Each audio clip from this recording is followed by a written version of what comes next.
The slap echoed off Arlington's marble like a gunshot and church crisp, cold, final. Right there under a slate-gray December sky, a cop's hand cracked across the tomb guard's cheek, blooming red on that unyielding jaw. Tourists gasped, phones flying up, a kid's cry slicing the hush. What the? A dad muttered to the crowd. He was just a statue in blues, some vet playing dress-up while a badge schooled him. Snickers rippled ugly quick, but that cop didn't know jack. Didn't know this tomb guard had dodged Taliban fire and sank in shrapnel, still biting his shoulder like a ghost. And as the echo faded, the ground thrummed. Boots sinking from the graves, old guard closing in like fate. The colonel who'd pinned his silver star, already roaring down Memorial Drive, squad in tow, ready to turn one cheap shot into a reckoning. Before we dive into this story, where are you watching from? Let us know in the comments. And if you believe that values like honor, courage, and sacrifice still matter, join us in keeping their legacy alive. It was one of those December mornings in DC that bites right into your soul. The kind where the cold air feels like it's got teeth and it's not afraid to use them. Frost clung to the marble headstones like a thin layer of regret, and the American flags along the rows of graves snapped crisp in the wind. Each flutter a quiet reminder of what this place really means. Arlington National Cemetery, the final resting spot for heroes who gave everything so folks like you and me could wake up to another day of freedom. The sky was that heavy gray that promises snow but delivers nothing but chill. And the amphitheater where the tomb of the unknown soldier sits felt even more solemn under it all. You could hear your own breath puffing out in little white clouds, and every step on the gravel paths crunched like it was echoing off the walls of history. Right there at the center of it all, standing guard over the unknown soldiers from World War I, World War II, Korea, Vietnam, and all those conflicts we don't talk about as much, was Sergeant Jack Harlan. 35 years old, from a small town outside Cleveland, Ohio, where the winters are just as mean. But you learn to tough it out early. Jack was built like the guy who wins arm wrestling contests at the county fair without breaking a sweat. Broad shoulders from hauling gear through the sand. Legs like oak trees from endless marches. He was in full Tomb Guard uniform, that sharp navy blue coat with the gold buttons gleaming like they'd been polished by hand that morning. White gloves so pristine you could see your reflection in them. Black pants pressed to a knife edge, and the iconic blue kepi hat tilted just so. Slung across his chest was the M14 rifle, bayonet fixed, held at the perfect angle. And those dark sunglasses? They hid eyes that had seen too much, but they couldn't hide the set of his jaw. The way he stood like a statue carved from granite. Not a twitch, not a sway, just pure, unbreakable stillness. If you looked close, and most tourists didn't, snapping selfies from behind the chains instead, you'd catch the subtle signs of a man who'd earned his place here. Jack had done 3 tours with the Marines in Afghanistan back when Helmand Province was a meat grinder. Sangin specifically, where every patrol felt like rolling the dice with the Taliban. He'd taken shrapnel to the left shoulder from an IED that flipped his Humvee like it was a toy. Doc said it was too deep to dig out without risking the arm, so it stayed a constant reminder that throbbed like hell in weather like this.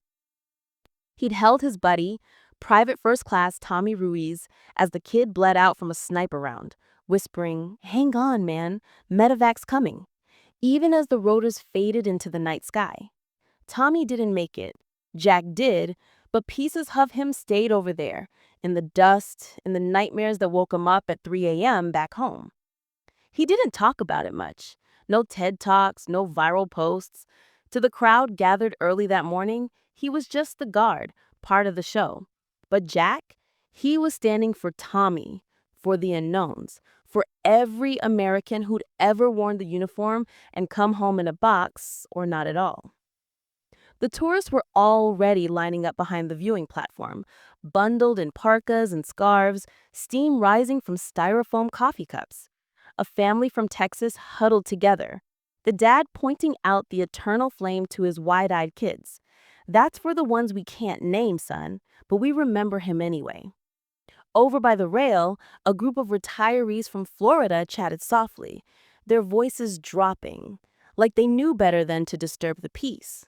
And then there was Emily, 16 and all California energy, her phone already out filming everything with that Gen Z focus. Blonde ponytail swinging under her beanie, she whispered to her mom, "This place gives me chills, Mom, like good chills." Her mom nodded, squeezing her shoulder. "It's supposed to, kiddo. This is where America says thank you." About 50 yards off, pacing the perimeter like a caged bear, was Officer Derek Kane, 38, with the Metropolitan Police Department out of Arlington, though Rookie Kane was what the guys at the precinct called him behind his back, on account of how he still acted like every shift was his first rodeo gone wrong. Derek was the type of cop who saw the badge as a license to bark, not serve. Built like he'd spent more time at the donut shop than the gym. His guts strained against the yellow high-vis jacket zipped to his chin. His face was flushed red, not just from the cold, but from the morning's frustrations piling up like snowdrifts. Radio on his shoulder crackled every few minutes with dispatch check-ins. And he'd already blown a fuse, yelling at a lost delivery truck driver who'd wandered into the restricted zone. "Buddy, you think this is a parking lot? Move it, or I tow it." Sure, the driver's broken English hadn't helped, and now Derek was stewing, boots thudding heavy on the path as he scanned for his next outlet. He spotted Jack up there, rock solid in the center, rifle gleaming under the weak sun. Something about that perfect stillness got under his skin, like the guard was judging him without saying a word. Maybe it was the tourists oohing and awing over the changing of the guard routine, treating it like a Vegas show instead of the real deal. Or maybe it was the way the other officers gave the tomb sentinels a wide berth, like they were untouchable. Derek wasn't in the mood for untouchable. He was in the mood for control. With a grunt, he keyed his radio. "Dispatch, this is Kane. Got a potential obstruction at the tomb platform. Need clearance for a vehicle reroute." The response came back clipped. "Copy, Kane. Proceed with caution. Crowds building." Caution. Derek snorted to himself. Yeah, right. He adjusted his belt, squared his shoulders, and started marching toward the chains. The wind picked up as Derek approached, carrying the faint scent of pine from the wreaths on nearby graves. The crowd murmured, sensing the shift in the air. Hank Riley, 70 and counting, leaned on his cane, a World War II vet from the beaches of Normandy, his faded VFW cap pulled low. He nudged his wife, Gladys. "That cop's got a burr in his saddle. Look at him stomping like he owns the place." Gladys shushed him gently. "Hush, Hank. This ain't the time for commentary." But Hank's eyes, sharp as ever, stayed glued to the scene. Emily zoomed in with her phone, whispering, "Okay, this feels off. Why is he going right up to the guard?" Derek ducked under the chain barrier without a second thought, his boots scuffing the sacred marble. Protocol be damned. This was his beat, and that truck needed to roll. He stopped inches from Jack, close enough to smell the leather of the gloves and the faint polish on the boots. "Hey, soldier boy," Derek barked, flashing his badge like it was a hall pass to heaven. "Officer Kane, Arlington PD. I need you to shift over 2 feet to your left. Got a truck coming through and you're clogging the lane." Jack didn't budge, didn't blink behind those shades. His gaze stayed locked on the precise spot in the middle distance, the black marble tomb reflecting the gray sky, like a mirror to eternity. Breathe in, breathe out, steady as a metronome. That was the drill. 21 steps, turn. Pause for 21 seconds. Repeat. No distractions, no acknowledgments. Derek's jaw tightened, his breath fogging the air between them. Deaf or just playing statue? I said move. Still nothing. The crowd behind the rail went quiet, a ripple of confusion spreading. The Texas dad pulled his son closer. Easy there, officer. He's on duty.